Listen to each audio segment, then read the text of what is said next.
Hello, I am in the Topkapı Palace and I want to talk about Topkapı Palace. On 29th of May 1453, Mehmet II and the Ottoman Turks conquered Constantinople, and the name of Constantinople turned into Istanbul in time.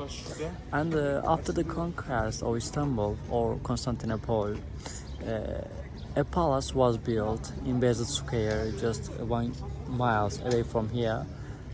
And in this process, in that palace was the heart of Ottoman Empire. But Mehmet II was a smart man, and he knew that the location of the Topkapı Palace is very critical, is very vital point. And before the conquest of Istanbul, at that point there were ruins belonging to the Byzantine palaces.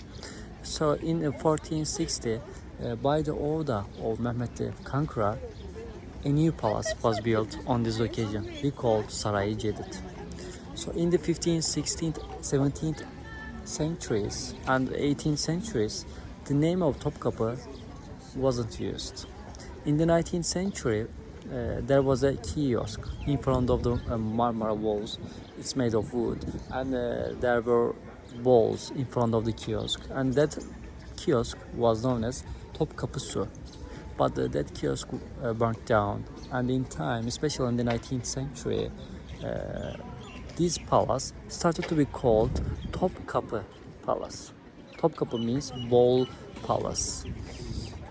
And when we look at the area of this palace, it covers an area approximately 700,000 meters square. It's very a big location, and you can see great gardens of the palace. You can see great sections, including kitchens, or harem where women were educated, or the audience hall, the chamber of petition or library, and of course you can see some schools. Actually, Topkapı Palace consists of two parts. We called Birun and Enderun parts.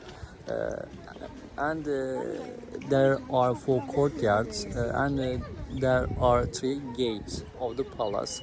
So we are in the 3rd courtyard right now, and this is the special part of the palace, and there is a gate for passing through this location, and that gate is known as Babür Sade, which means the gate of felicity, and no one could pass through that gate without permission, even Grand Vizier. So this is the heart of sultans, and in there was an education. Actually, this education was about maths, and there were 7 different classes, and these maths were educated in this part. So when we look at the that way, you can see audience hall. On the right side, you can see library of Ahmet III.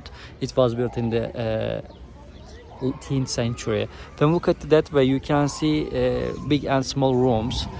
Their 1st and 2nd classes were educated.